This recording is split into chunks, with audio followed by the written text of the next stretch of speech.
Good afternoon.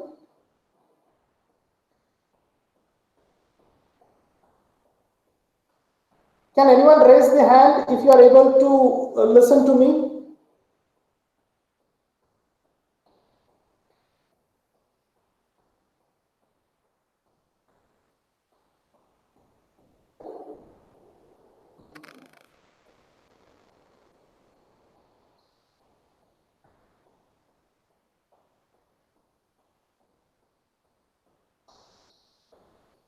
Good afternoon.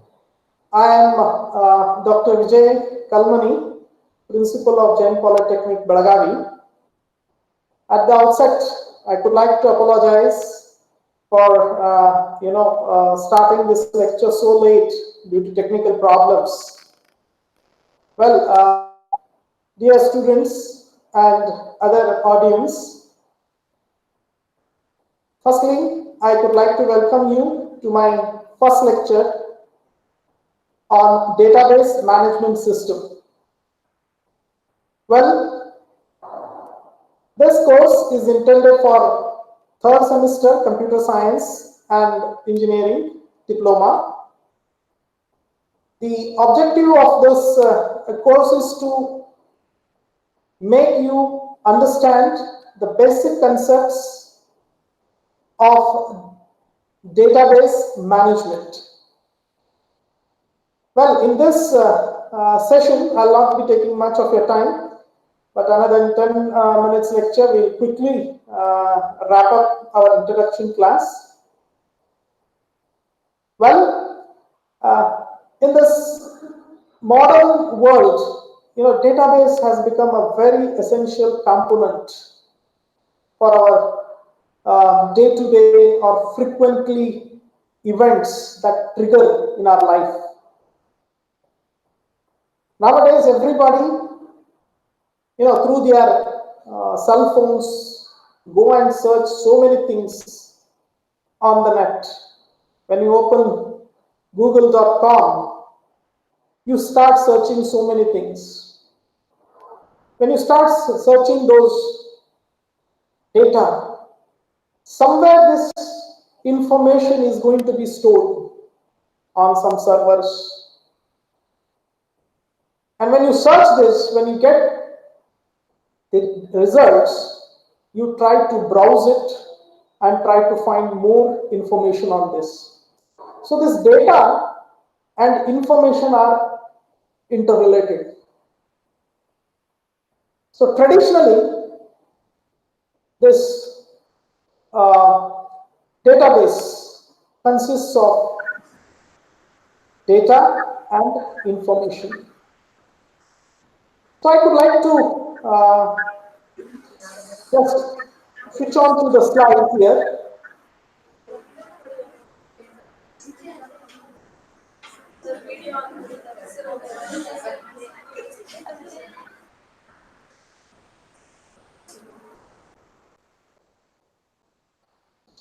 Well, in this course, database management system, that is 15 CS 33T, I'll be dealing with 3 units: Unit 1, Unit 2, and Unit 3 of your syllabus. The Unit 1, I have again categorized it into 2 parts.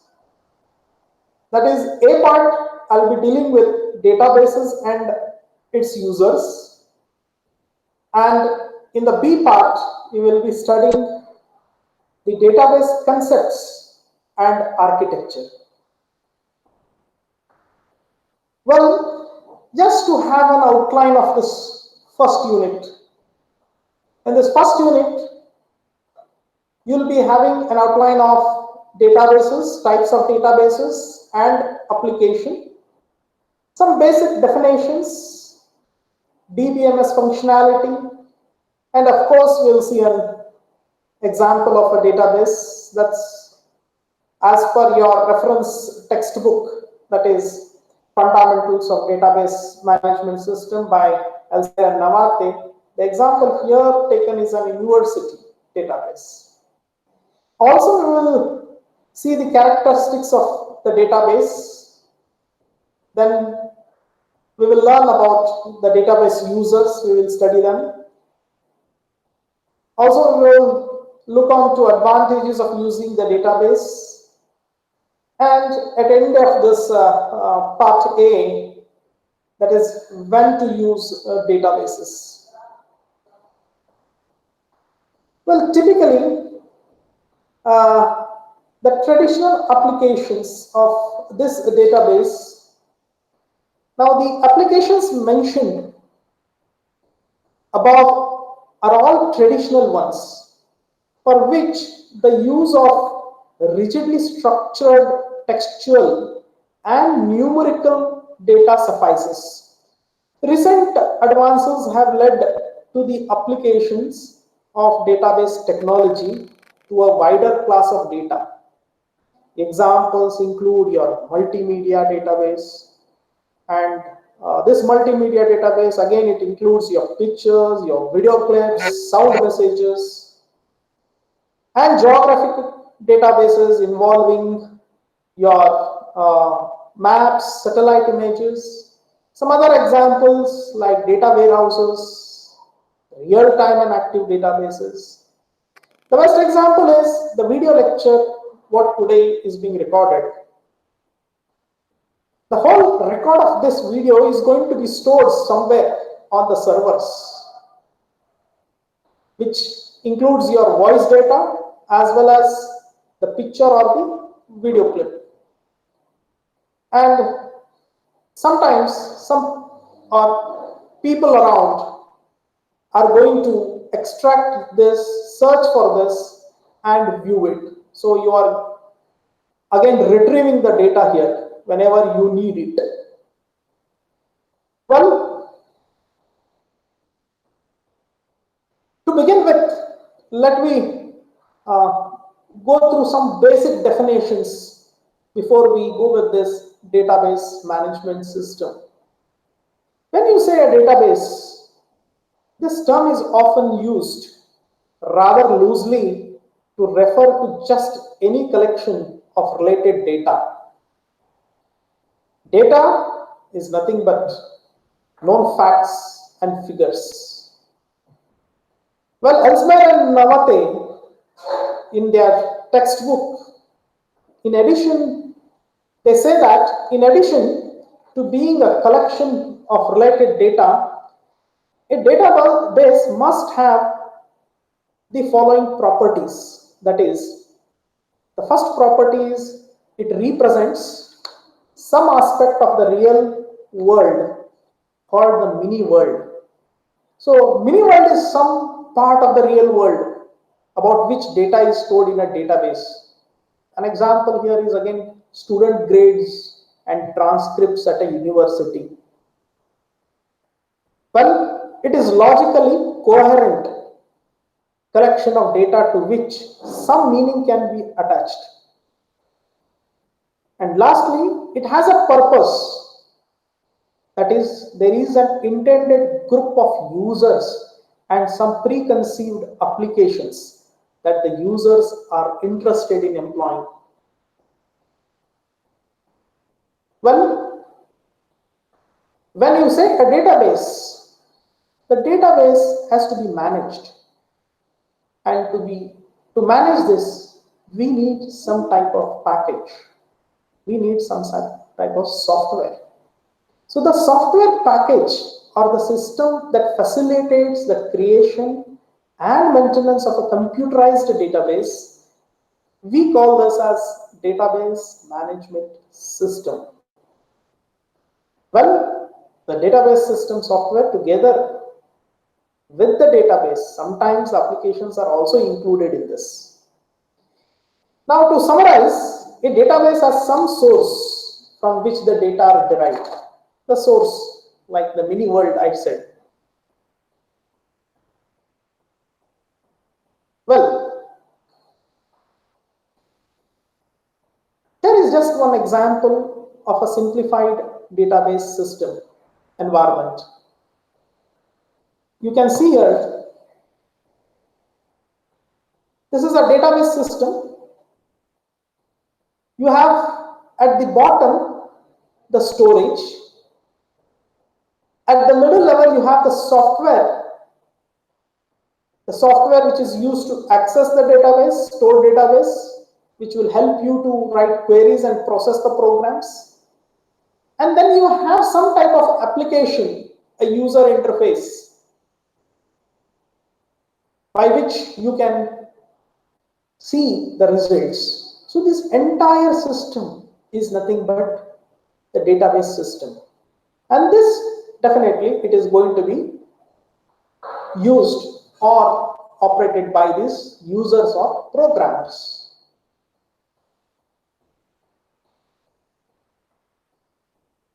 Now, what are the typical DBMS functionalities? Well, when you define a particular database in terms of its data types or structures and constraints, you need to have some manipulating the database. How do you manipulate the database? One is retrieval, that is, you are writing some queries. Queries is to get some results and you may need to insert or delete or update some contents in the database. Or also, you may access the database through some web applications. Well, before I go to my next slide, so previously I said data is nothing but it is a representation of facts, or you can say observations, whereas information refers to the meaning. Well, when we say data versus information versus knowledge, we have seen what is data. It represents facts and figures or observations. Information refers to the meaning. Knowledge, on the other hand, refers to the ability to use this information to achieve the intended ends, that is, the results. Well, then what is the difference between your computerized or manual database? Well, not surprisingly, this being a computer science course, our concern here will be with computerized database system as opposed to your manual ones.